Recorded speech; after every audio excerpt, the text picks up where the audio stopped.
Hey everyone, Alex here with Nerds at Odds, and today I'm going to be doing the Star Wars Episode 9 Rise of Skywalker 1 year later discussion. And I went into this thinking that I was going to do this video, that's why we watched the movie. And then while watching the movie, I felt so negative about it that I almost didn't do this video. But after arguing with myself, I decided that I made myself watch it, so I'm going to get a video out of it. So sorry if it's a downer, but that's what we're in for today. So, The Rise of Skywalker came out the second week of December 2019. It feels much longer ago than that, mostly because of what's been happening this year. So, I just wrote down some thoughts as the movie went on, and I think I'm just going to read them to you, and then elaborate on the ones that I think need some elaboration. So, before we get on into this video, remember, if you want to become part of the Nerds at Oz community, you get the videos a day early, the podcast 4 days early, ad-free. You are able to submit your questions, comments, and concerns, get access to our Discord, get access to stream archives on YouTube, a bunch of great perks, shout-outs at the end of each podcast. You can head on over to patreon.com/nerdsatodds. Now let's hop on into this. So, the first thing, I think the crawl is super sloppy. It is poorly written. It does not fit with any of the other 8 crawls. Next, I don't like the title still. The Rise of Skywalker makes no sense. It still makes no sense. No Skywalker rises. Rey takes the name at the end. It is not given to her. She doesn't know Luke, and she doesn't really know Leia. The person she connected with the most is Han Solo, no matter how much they want to, lie about her connections with these other Leia or Luke. She doesn't really connect with them. They don't show us connecting with them. She connects with Solo. She could be Rey Solo, I suppose, more than she could be Rey Skywalker. So there's no real Skywalker that's rising in this movie. The title makes no sense. Next, let's not forget that the broadcast that the galaxy heard from Sidious was only available in Fortnite, which is insane to think about. I have never heard this broadcast that he put out, and I suspect a lot of people haven't who watched this movie, and they might not even know there is an actual broadcast somewhere to listen to. I haven't bothered to go listen to it, but I know that it was in Fortnite before the movie came out, and it's insane that it didn't put the broadcast in the movie at the beginning.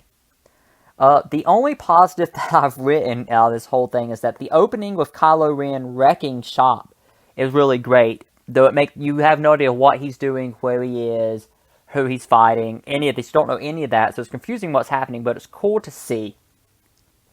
Why is it a Ray Finder and not a holocron? I have no clue. It just feels like the writers didn't know that Star Wars has holocrons that hold information instead of Ray Finders. Bringing Palpatine back is a huge mistake. It goes along with kind of the holocron point that I was making earlier, that if you knew the lore of Star Wars from the movies, you don't need to read the books, just if you know the lore from the movies, and they seem to at least know what happens in the movies, because there's the line that, the dark side of the Force is a gateway to powers that many consider unnatural, that line. I feel like they should have been able to understand that the idea here, if you're going to retcon Snoke's death, which I feel like we'll talk about in a video about Disney's trilogy, but this is just about Episode 9. If you're going to retcon Snoke's death, you could have done it in the Star Wars lore and make it new, fresh, cool, interesting, all of those things, if you had brought Darth Plagueis in and had it been like Darth Plagueis was Snoke. He knows how to reincarnate himself. He's the only one who knows how to use the midichlorians to create life. You could have been like, that was Plagueis, reincarnated, or Plagueis was in that guy's body, and now that Snoke's dead, Plagueis is somewhere else, and he's this huge bad guy that even Sidious couldn't handle, That's what we needed. Bringing Palpatine back opened up a lot of doors and a lot of plot holes that needed to be filled, and that's why you have, Rey being Palpatine's granddaughter, which is dumb. And if you've seen that interview of Daisy Ridley recently, they didn't know that was how they were going to make Rey related to somebody until they had finished, outlining the script for episode 9. That was like a last minute decision, and it's such a huge decision, and it's insane that it was last minute, but it makes no sense. And bringing Palpatine back is a huge mistake, and I feel like if they had just thought more about Star Wars lore, then Darth Plagueis would be the guy they bring back. Next, way too fast paced in this opening. What is going on? Why is it going on? How is things happening? Where is it happening? Who is in this scene? All of these questions rarely get answered in this movie ever. Next, who made the Final Order fleet? I hate everything about this Final Order idea and Palpatine and this Sith planet. I hate that, you're all the Sith, I'm all the Jedi. I hate the Sith acolytes. None of this makes sense. It's another one of those things where bringing Palpatine back required you to create so much extra stuff that destroys lore and is just dumb. But if you had just thought about bringing Plagueis in, you could have really fleshed out a lot of things better, I feel. Though, I feel like maybe I'm giving the writers and all that a lot of credit that they definitely do not deserve. Also, to misquote Han a little bit, that's not how Star Wars works. There's so many just things that happen in these movies, like the Holdo maneuver that happens in 8, or, what's it called, hyperspace skipping or something in the Millennium Falcon. That's dumb. How does this work? Why can TIE fighters now use light speed? It's not how Star Wars works, man. Again, I have another note. Who, what, when, where, and why. I really feel like this movie doesn't establish any of those often. I wish they would at least give us 2 or 3 of those in a scene, but really they only give us 1 at the minimum, and it's really frustrating. How is Anakin's lightsaber fixed? Who fixed this lightsaber? They don't give Rey her own lightsaber until the last shot, and I'm not sure how she made it. It's not it's made of material from her staff. She's not a Jedi. I'm not sure how she made this saber. It's confusing. But how is Anakin's saber fixed as well? Why is this the only lightsaber they care about in this movie? Luke didn't even use his green lightsaber last film. It makes no sense. Next, the scene that shows Rey training is not a scene of her learning how to be a Jedi. Also, Leia is not a Jedi even though she is training Rey. This scene is in here because fans are like, Rey is great at everything she does. She doesn't lose a fight. She doesn't get beat up like Luke. Here's your 2 scenarios, okay? Luke Skywalker goes and trains with Master Yoda, one of the 2 greatest Jedi of all time. He's been taught some by Obi-Wan Kenobi.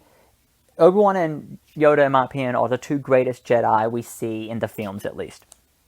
Luke is trained by both of them. He's not fully trained. He's not a Jedi in Episode 5 when he goes and faces Vader, but he has been trained by both of them for almost 2 whole movies. Obi-Wan trains him in 4, Yoda trains him in 5. Luke's I've got some training, He's somewhere there, He's like a Padawan Knight level somewhere in there. He has some Jedi training, and he goes and fights Darth Vader in Episode 5, and Darth Vader whips him. He cuts off his arm.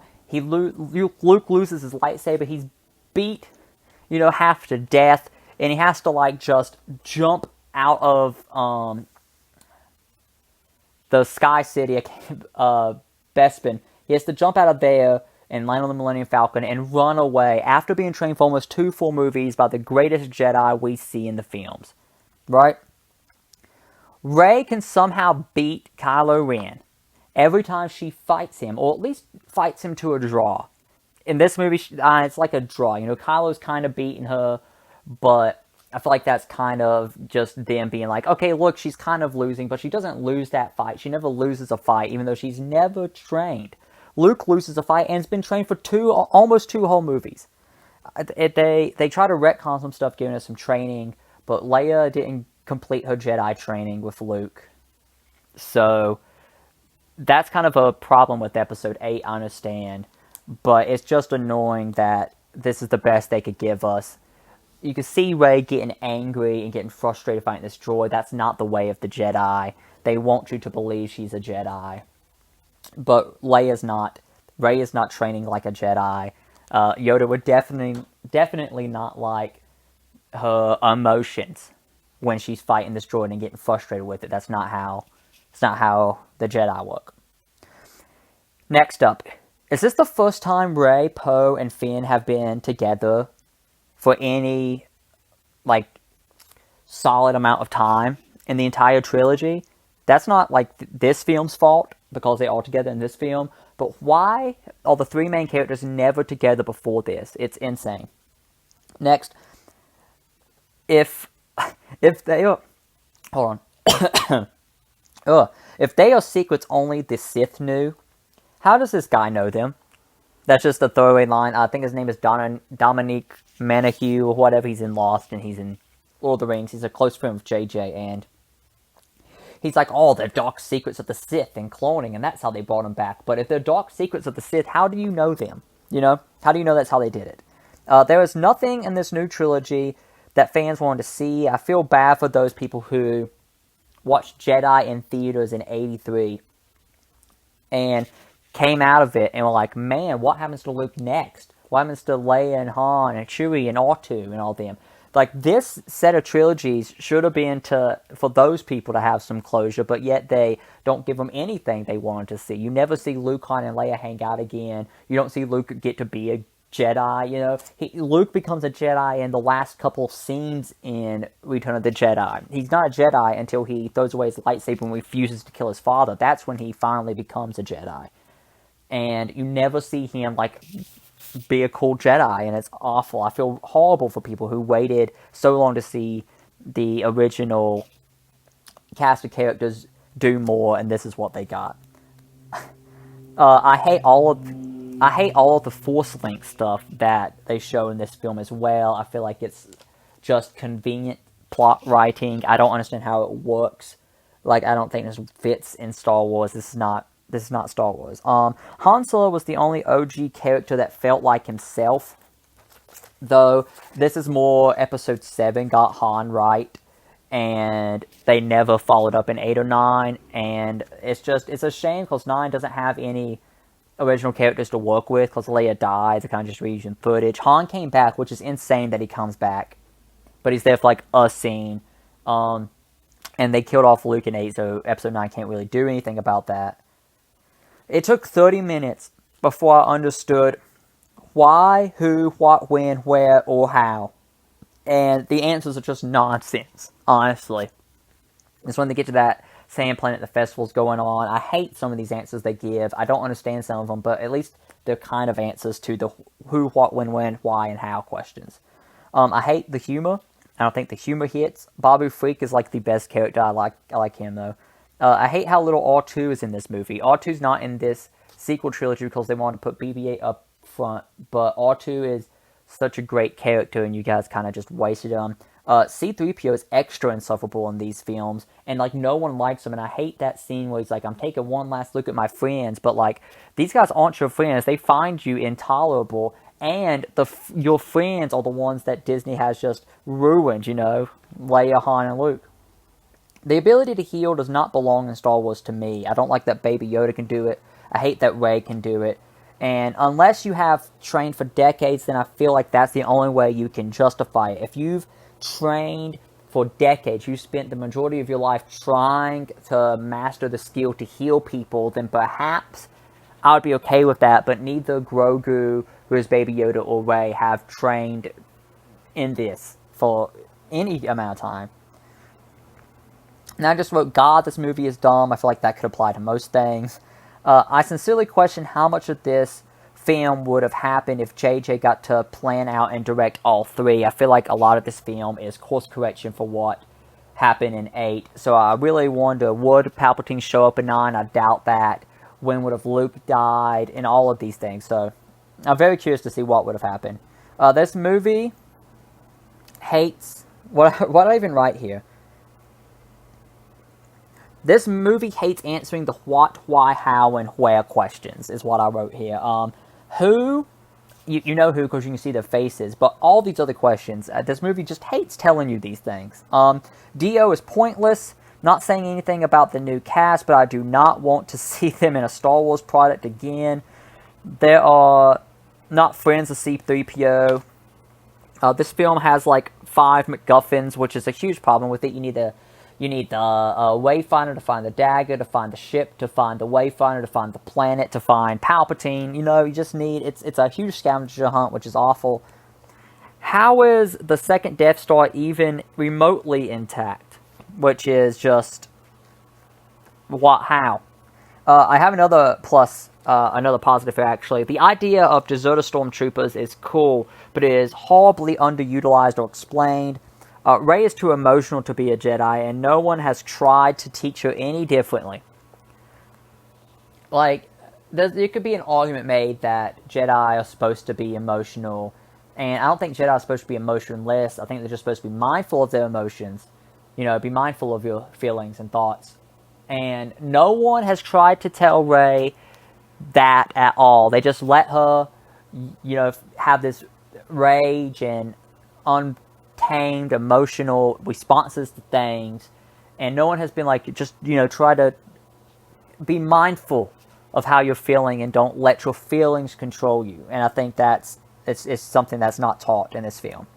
Leia's death scene is dumb. I don't know what footage they have, but I know they could have done better than that. They didn't have to kill her. They could have just left her alive at this point, Just she's in a couple scenes and then it's not explained. She's not in the rest of the movie. I don't know. I think that would have been better than her death scene. Han showing up is by far the best part of this film.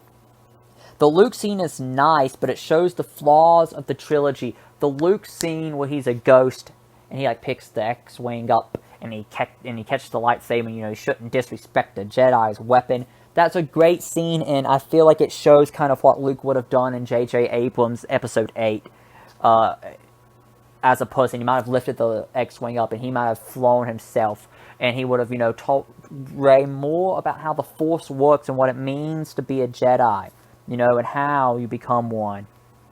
And that's great and all, but it just shows you how mismanaged the trilogy was, because it's just people... Guys, see how I can explain this? I had a great analogy. It's like J.J. Abrams and Rian Johnson and all the writers and everybody were sat down and told to draw a picture of something that doesn't exist. Okay, say you've never seen an X-Wing before, and they were told to draw a picture of an X-Wing, but it's a singular picture, and they had to pass it off every 30 minutes, and then at the end of an hour and a half, you have whatever this X-Wing is going to be.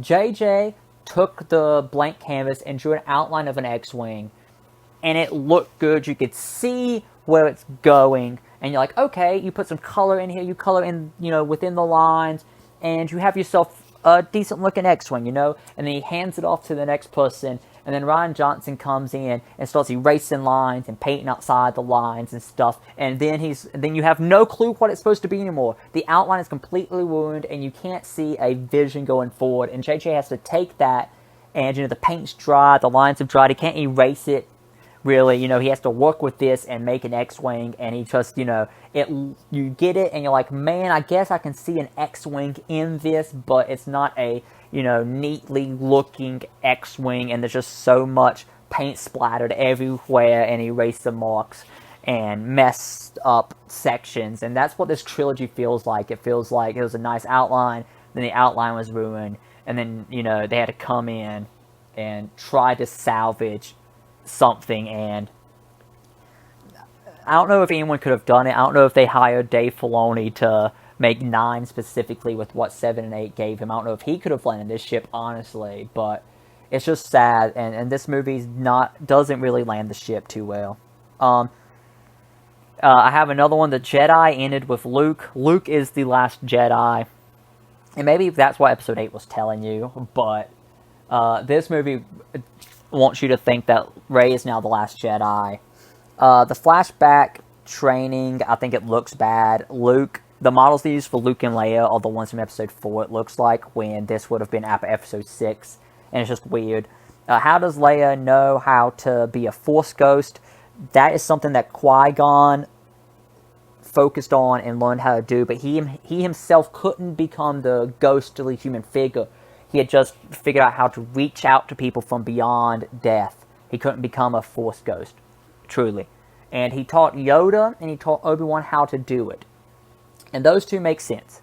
And then Anakin Skywalker was made of the Force. The Force made him. So it makes sense that he could use that ability, right? And maybe Luke was taught on that island by Yoda or someone how to do it. I could see that. That was kind of iffy. But how is Leia able to do this? How? How? She's not a Jedi. She's not been trained. She gives up on her training.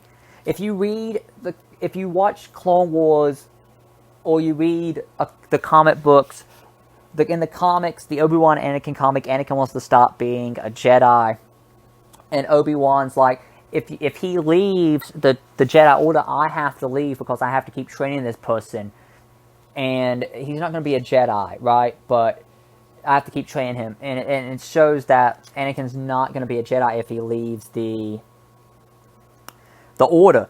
And in Clone Wars, Ahsoka leaves the Order, and then she's like, I am no Jedi. If you leave the Jedi Order, you are no longer a Jedi. Look at Count Dooku. He's no longer a Jedi. You have to keep with your training, and you can't abandon it.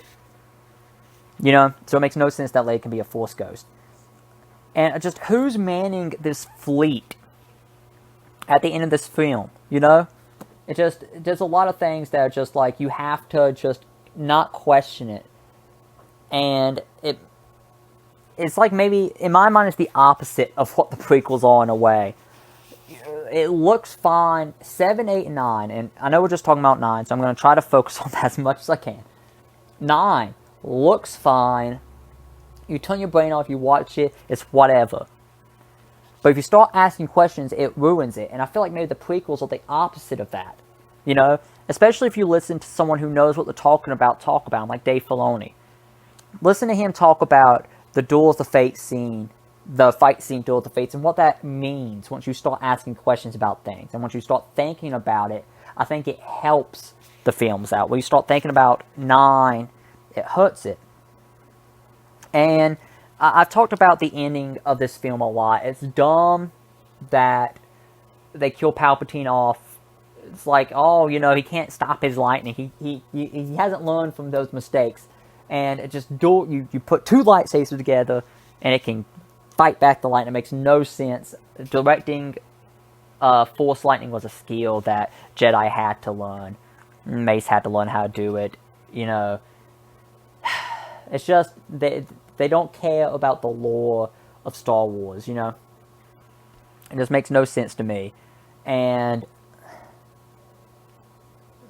the last part of the thing I want to talk about, I know it's getting long, and I don't want to harp on this too much, but the last scene, the way this film ends, Episode 6 ends with one Force user alive and the Empire destroyed. But Episode 6 ends cheerfully, and that Force user is going to go on, rebuild the Republic, rebuild the Jedi. Episode 9 ends with one Force user left alive, and the Empire destroyed, but she's not a Jedi, you know, Rey's not a Jedi like Luke, she's not going to be able to rebuild the Order, so she's just going to go off and die, right? It ends exactly like 6 ends, but it ends worse. And I think that's a great way to end this discussion of Star Wars Episode 9, The Rise of Skywalker, 1 year later.